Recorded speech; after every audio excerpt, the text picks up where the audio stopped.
দুটো train line.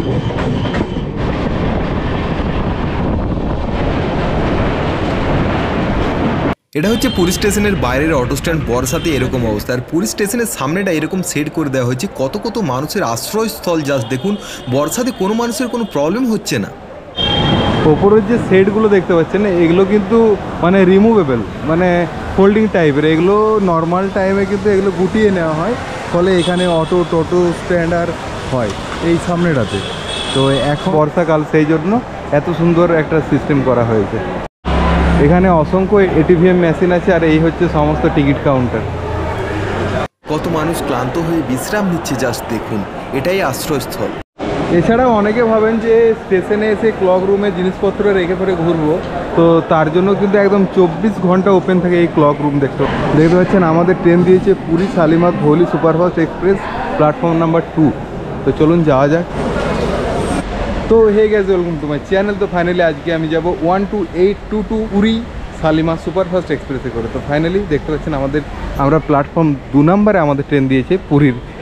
যখন Puri station থেকে ট্রেন ধরবেন না, তখন প্রথমেই আছে যে ডিসেবিলিটিস যে আছে, তারপরে আছে জেনারেল কামরা আছে, তারপরে কিন্তু শুরু হয়ে যাচ্ছে চেয়ার কার। তো দেখতে পাচ্ছেন এখানে চেয়ার কার লেখা ছিল, কিন্তু এটাকে জেনারেল করা হয়েছে, এটাও জেনারেল। তো ফাইনালি এখান থেকে D9 D10 শুরু হচ্ছে, ঠিক আছে। D10 থেকে আমাদের আছে D2, মানে একদম ট্রেন যেদিকে ছাড়বে সেই দিকে আছে, একদম মুখের দিকে যাওয়ার সময় আমাদের অ্যাকচুয়ালি সামনে। তো দেখতে পাচ্ছেন এটা হচ্ছে আমাদের কামরা D2, ঠিক আছে। আমাদের ডান সাইডে সিট পড়েছে, পুরো ফাঁকাই বলতে পারেন এখনো পর্যন্ত আছে। মোটামুটি সেরকম একটা ভিড় নেই। অন্য ট্রেনের এটা নাম S2। আমার তো এই ট্রেনে একটা জিনিস মনে হয় যে ট্রেনটা যেখান থেকে ছাড়ছে আর যতদূর পর্যন্ত আছে, তার মধ্যে যতগুলো স্টেট পড়ছে, সেই ততগুলো স্টেটের যে লোকাল ল্যাঙ্গুয়েজ, সেই ল্যাঙ্গুয়েজে অ্যানাউন্স করার দরকার। মানে দুটোতেই, যেখান থেকে ছাড়ছে এবং যেখানে যাচ্ছে, দুটো জায়গাতেই কিন্তু অ্যাড করা উচিত। আপনার কি মনে হয় অবশ্যই জানাবেন। কারণ এই দেখুন পুরীতে আছে, পুরীতে বাংলাতে কিন্তু বলছে না, বাংলাতে। কারণ পুরীতে বেশিরভাগই তো, এই ট্রেনে তো বেশিরভাগই তো বাঙালি মানুষজন যাবে, সুতরাং ওটা বললে তো অনেক বেটার হয় আমার যা মনে হয়। স্টেশন থেকে দুটো ওআরএস নিলাম, ঠিক আছে। একটা নিলে 35, দুটো নিলাম বলে 65 নিলাম। এই ধৌলি এক্সপ্রেসে আপনারা যদি পুরী থেকে ভাবেন যে জেনারেল টিকিটে যাব, তাও কিন্তু আপনারা যেতে পারবেন। কারণ পুরী তো স্টার্টিং, পুরীতে জেনারেল কামরাতে দেখলাম ভিড় হয়নি সেরকম, আপনারা ইজিলি কিন্তু বসার জায়গা পাবেন। মানে 2 যেভাবে যেতে পারবেন জেনারেল। তবে ভুবনেশ্বর পেরোনোর পরে জেনারেলে একটু আধটু ভিড় হবে বা মানুষজন উঠতে থাকবে। সুতরাং অনেকেই থাকেন যারা যে জেনারেলে রিজার্ভেশন টিকিট করতে পারেন না, তারা কিন্তু তাড়াতাড়ি এসে পরে সোজা জেনারেল টিকিট কেটে পরে জেনারেল কামরাতে কিন্তু বসে সিট বুকিং করে বসে থাকতে পারেন আর কি সিটে। সুতরাং ইজিলি তাহলে কিন্তু পৌঁছাতে পারবেন। D1 শেষ হওয়ার পরে প্যান্ট্রি হয়ে যাচ্ছে, মানে কিচেন হয়ে যাচ্ছে, তারপরে চেয়ার কার শুরু হচ্ছে। চেয়ার কারের 3টে আছে, C3 থেকে স্টার্ট হচ্ছে, তারপরে আবার ঘুমোনোরটা আছে, ইকোনমিটা আছে, তারপরে জেনারেল আবার দুটো আছে সামনে। চেয়ার কারও অনেক ফাঁকা।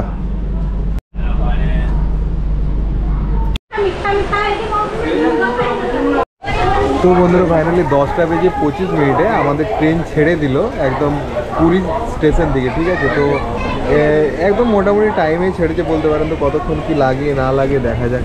পুরী স্টেশনটা খুব একটা বড়ও না, খুব একটা ছোটও না, বেশ সুন্দর সাজানো গোছানো পরিষ্কার পরিচ্ছন্ন স্টেশন। পুরীর জার্নি বেশ ভালোই হলো, ঠিক আছে।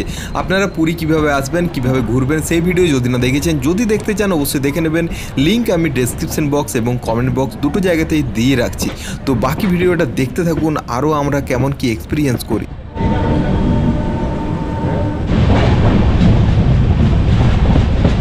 খুব তাড়াতাড়ি কিন্তু টিকিট চেক করার জন্য টিটি সাহেব চলে এসেছে আমাদের কম্পার্টমেন্টে, দেখতে পাচ্ছেন। তো সুতরাং টিকিট চেক হয় এখানে, ঠিক আছে। 10:49 সখী গোপালে চলে এলো, ঠিক আছে। তো এখানে 8 মিনিটের মতো মোটামুটি লেট করেছে। আর সখী গোপালে দেখুন কাজ হচ্ছে কেমন। ফাইনালি দেখতে পাচ্ছেন 11:47 আমাদের ট্রেনটা ভুবনেশ্বরে পৌঁছে গেল, ঠিক আছে। ভুবনেশ্বর থেকে কিন্তু অনেক মানুষজন চাপে এই ট্রেনটাতে, ঠিক আছে। মানে প্রায় যতজন চেপেছিল পুরী থেকে, তার থেকে বেশি মানুষজন ভুবনেশ্বর থেকে চাপে এই ট্রেনে। আপনারা জাস্ট ভিড়টা দেখুন, তাহলে বুঝতে পারবেন। চারিদিকে যত D1গুলো ফাঁকা ছিল না, সব এখানে ফিল হচ্ছে। তো ভুবনেশ্বর স্টেশনে এরকম মিল পাওয়া যায়। মিল কত করে? 100 টাকা করে। এই যে মিলগুলো দেখতে পাচ্ছেন না, মিলগুলো যে আপনাদেরকে বললাম, এই মিলগুলো কিন্তু একদম কন্টিনিউ পুরো লাইন ধরে ধরে বিক্রি হয়। ঠিক আছে, আপনারা যদি প্ল্যানে থাকেন অবশ্যই কিন্তু এখান থেকে নিয়ে নেবেন।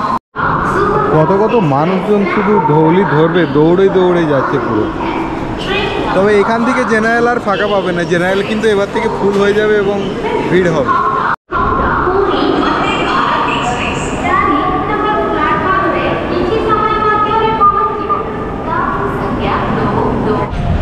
এগারোটা বেজে 53 আমাদের ট্রেনটা ছেড়ে দিল ভুবনেশ্বর জাংশন থেকে। এখানে দাঁড়ায় ওই কিছুক্ষণই দাঁড়ায়, খুব একটা বেশি দাঁড়ায় না। তবে বেশ মানে আপনি ইজিলি তাড়াহুড়ো করতে হবে না, যদি টাইম মতো আসেন ইজিলি নামতে পারবেন, উঠতে পারবেন, কোনো প্রবলেম নেই। ইভেন কি নেমে এখানে মিলও নিতে পারবেন, খাবারও খেতে পারবেন। তো এই মিলের সুবিধাটা আমার বেশ ভালো লাগলো।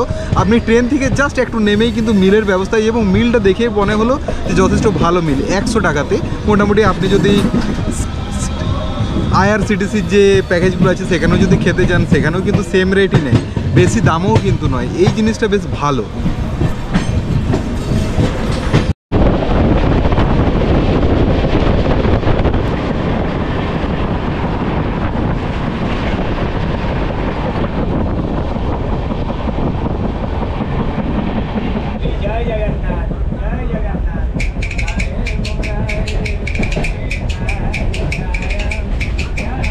আমরা এখন পাটিয়া জাংশন বেরোচ্ছি।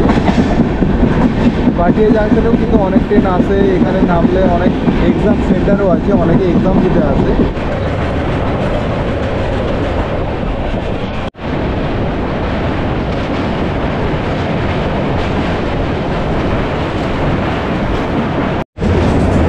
এই যে ব্রিজে ট্রেনটা প্রবেশ করার আগে অনেকজন দাঁড়িয়েছিল।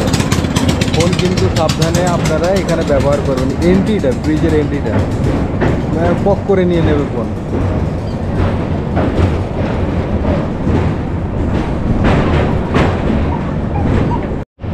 এই যে নদীটা, এটা হচ্ছে কাঠাযোগী নদী।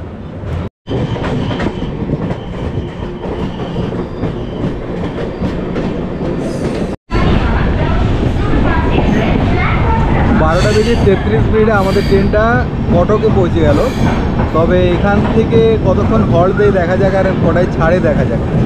প্ল্যাটফর্ম নাম্বার 1-এ আমাদের ট্রেনটা এসছে, আর কটক জাংশনে এখন খুব কাজ হচ্ছে। 12টা বেজে 40 আমাদের ট্রেনটা ছেড়ে দিল কটক থেকে।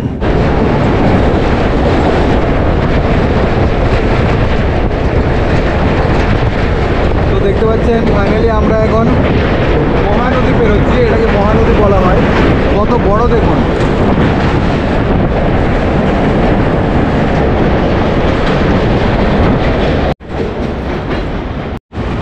মহানদীতে দেখুন দুটো ট্রেন লাইন, ওটা আরেকটা বেরোচ্ছে।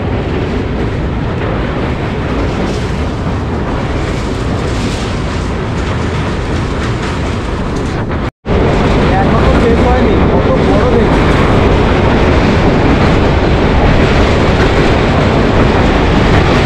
এই যে দেখতে পাচ্ছেন ঘন পাহাড়, দেখতে পাচ্ছেন ঘন জঙ্গল দূরে রয়েছে।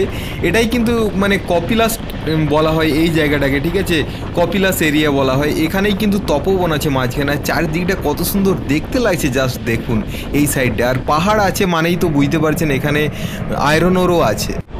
1টা বেজে 15 দেখতে পাচ্ছেন ধনমণ্ডল পেরোচ্ছে। 12টা 38 এখানে আসার কথা, এখনো বাজে 1টা বেজে 16। মোটামুটি প্রায় আপনি বলতে পারেন 30 মিনিটের মতো লেট। 1টা বেজে 18 আমাদের ট্রেনটা ছেড়ে দিল ধনমণ্ডল থেকে।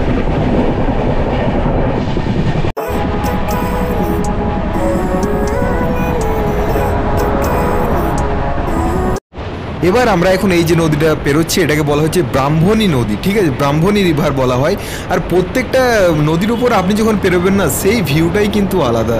সিরিয়াসলি জাস্ট দেখুন কত সুন্দর দেখতে লাগছে।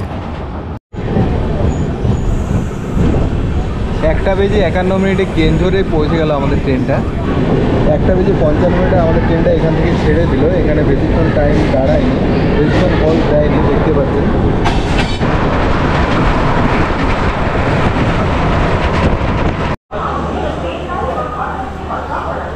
2টো বেজে 27 ভদ্রকে চলে এলো। 2টোর সময় আসার কথা ছিল, মোটামুটি প্রায় 30 মিনিট এখনও লেটে চলছে। অনেকটা ট্রেনে দিয়েছে। জাজপুরে ছিল প্রায় 55 মিনিটের মতো লেট। এখন বাজে ঘড়িতে 3:07। আমাদের ট্রেনটা সরদে ঢুকছে, মোটামুটি প্রায় 40 মিনিটের মতো লেট। 3:09 আমাদের ট্রেনটা ছেড়ে দিল মাত্র 2 মিনিটের হল্ট নিয়ে।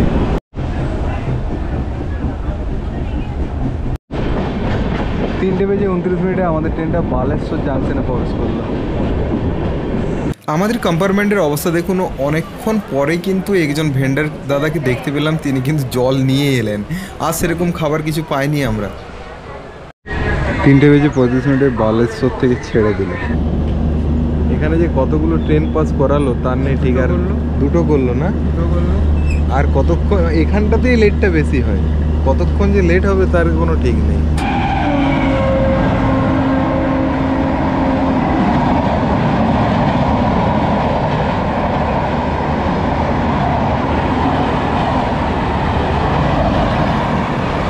এখন বাজে 4:21। এই বস্তাতেই দাঁড়িয়ে আছে অনেকক্ষণ, প্রত্যেকটা মানুষের প্ল্যাটফর্মে নেমে গেছে। ফাইনালি 4:25 আমাদের ট্রেনটা ছাড়লো। এখানে 1 ঘন্টা মোটামুটি ডিলে আমাদের ট্রেনটা। Seen a lot of change, been through a lot of pain. Some things are not the same. 4:46 জলেশ্বরে চলে এলো। আর এই জলেশ্বর স্টেশনটাই ছিল কিন্তু উড়িষ্যা রাজ্যের কিন্তু শেষ স্টেশন। আর আমাদের ট্রেনটা এখন 5:05 দেখতে পাচ্ছেন দাঁতন স্টেশনে পৌঁছেছে। এই দাঁতন স্টেশনটাই কিন্তু মানে যাওয়ার সময় ওয়েস্ট বেঙ্গল বর্ডারের ফার্স্ট স্টেশন। বেলদাতে 5:18। 6:03 5 নম্বর প্ল্যাটফর্মে খড়গপুরে এসছে। তো এখানে কতক্ষণ দাঁড়ায় দেখা যাক, তারপর ছাড়বে আবার। খড়গপুর স্টেশনে নতুন প্ল্যাটফর্ম দিয়ে যদি 1 নম্বরের দিকে আসেন এক্সিট হন, ডান দিকে গেলে তো ওল্ড টিকিট কাউন্টার পেয়ে যাবেন, বাম দিকে গেলে নতুন টিকিট কাউন্টার পাবেন। তো চলুন আপনাদের দেখাই। এই যে দেখতে পাচ্ছেন এই টিকিট কাউন্টারটা হয়েছে একদম এই ওভারব্রিজ থেকে নেমে পরেই এই টিকিট কাউন্টারটা আপনারা পেয়ে যাবেন। ওই পুরোনোটাতে এত দূরে যেতে হবে না আপনাদেরকে। তো ফাইনালি আমার এখানে টিকিট কেটে নিলাম আবার বাঁকুড়ার জন্য 75 টাকা দিয়ে পরে। তো চলুন এবার পুরুলিয়া এক্সপ্রেস পরে যাব। তো পুরুলিয়া এক্সপ্রেস আসছে তাড়াতাড়ি, বেশি লেট করবে না। ব্যাপারটা হচ্ছে এই ধৌলি এক্সপ্রেসটাই খড়গপুরেই কিন্তু অনেক, খড়গপুর থেকে সাঁতরাগাছি যেতেই মেন লেটটা করে, ঠিক আছে। তো কতক্ষণ এখনও পর্যন্ত ছাড়েনি, কতক্ষণে ছাড়বে কি জানি না, কতক্ষণ লাগে না লাগে দেখি। 6:40 পুরুলিয়া সুপারফাস্ট এক্সপ্রেস সেটা আসছে এই খড়গপুর স্টেশনের প্ল্যাটফর্ম নাম্বার 2-এ। 6:47 আমাদের ট্রেন ছেড়ে দিল খড়গপুর জাংশন থেকে। যদিও পুরুলিয়া এক্সপ্রেসও কিন্তু এত তাড়াতাড়ি আসেনি, আজকে আমার ভাগ্যটা ভালো, তাই হয়তো তাড়াতাড়ি এসছে। আর একটা কথা আপনাদেরকে বলে দিই, এই ট্রেনটা কিন্তু মানে খড়গপুর থেকে আপনার সাঁতরাগাছি পৌঁছাত কখনো কখনো 9টা বেজে যায়, কখনো কখনো 10টাও বেজে যায়। যেমন আজ এখনও ট্রেনটা ছাড়েনি। আর ধৌলির কিন্তু টাইমিংটা চেঞ্জ হয়েছে দেখতে পাচ্ছেন, আগস্ট মাসের কিন্তু একদম দেখতে পাচ্ছেন এখানে লেখাই আছে যে 25 তারিখ থেকে কিন্তু এটা হাওড়া থেকে ছাড়বে এবং হাওড়াতে পৌঁছাবে। ফলে তখন আমার মনে হয় যে ট্রেনটা সঠিকভাবে চলবে এবং মানুষজনের অনেক সুবিধা হবে এতে। আপনাদের কি মনে হয় অবশ্যই কমেন্টসে জানাবেন। 9:03 ফাইনালি পুরুলিয়া এক্সপ্রেস আজকে বাঁকুড়াতে ঢোকালো। তো বন্ধুরা, পুরী থেকে বাঁকুড়া আসা ধৌলি এক্সপ্রেসে করে এই ছিল আজকের ভিডিওটা আপনাদের কেমন লাগলো অবশ্যই কমেন্টসে জানাবেন। আর চ্যানেলে যদি আপনারা নতুন হন অবশ্যই সাবস্ক্রাইব করবেন এরকমই গুরুত্বপূর্ণ জায়গা নিয়ে গুরুত্বপূর্ণ তথ্য পাওয়ার জন্য এবং দেখার জন্য।